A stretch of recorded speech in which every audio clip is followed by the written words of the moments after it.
राधे राधे दोस्तों, हर हर महादेव। मैं प्रियंका सिंह आप लोगों के लिए बहुत ही प्यारा सा सावन स्पेशल कजरी गीत लेकर आई हूँ भोले बाबा का। देखिए, एक सावन के महीने में एक पत्नी अपने पति से क्या कह रही है। बहुत ही प्यारा पत्नी का भाव है। वीडियो को फुल वॉच कीजिएगा। थोड़ा सा भी पसंद है तो वीडियो को ज़्यादा से ज़्यादा शेयर कीजिएगा। धन्यवाद। पिया काशी चलया बकी सवनमा में भोला के चरणवा में ना। पिया काशी चलया बकी सवनमा में भोला के चरणवा में ना। हो पिया काशी चलया बकी सवनमा में भोला के चरणवा में ना। काशी नगरी अति पावन ऊहा हम पूरा सावन। काशी नगरी अति पावन ऊहा रहब पूरा सावन।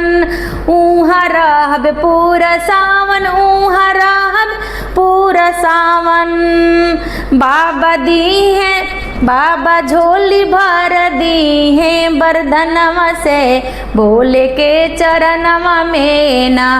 काशी नगरी अति पावन ऊहा रहब पूरा सावन। काशी नगरी अति पावन ऊहा रहब पूरा सावन। ऊहा रहब पूरा सावन। ऊहा रहब पूरा सावन।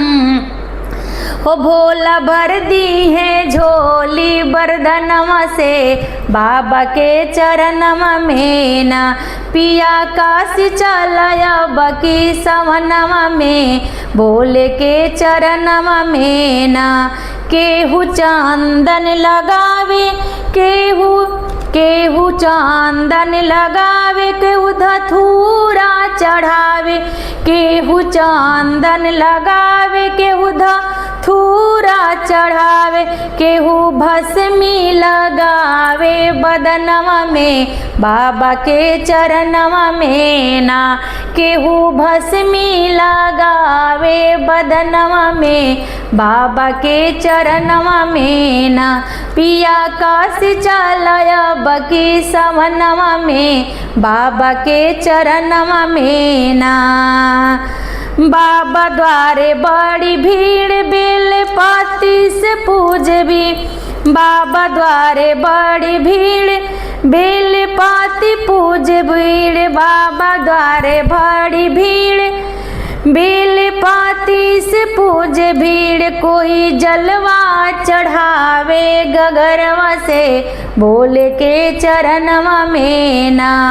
बाबा द्वारे बड़ी भीड़ बेल पाती से पूजे। बाबा द्वारे बड़ी भीड़ बेल पाती से सपूज। केहू जलवा चढ़ावे गगरवा से भोले के चरणवा में ना। पिया काशी चलया बकी सवनवा में भोले के चरणवा में ना। केहू आरती उतारे। केहू घंटा बजावे।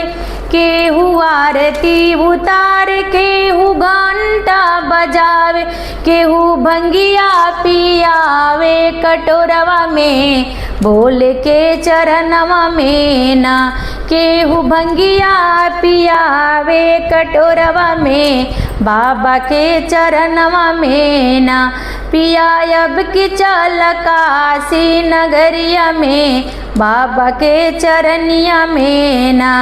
मेघ जल बरसावे कान्हा बंसिया बजावे।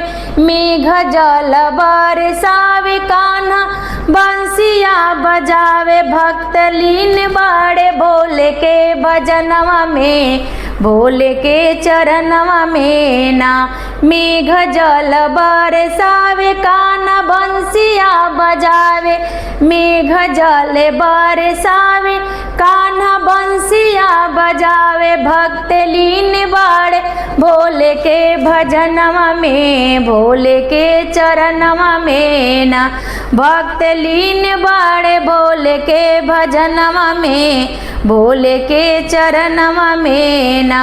पिया अब की चल काशी सवनवा में भोले के चरणवा में ना। पिया अब की चल काशी सवनवा में, भोले के चरणवा में ना। हर हर महादेव।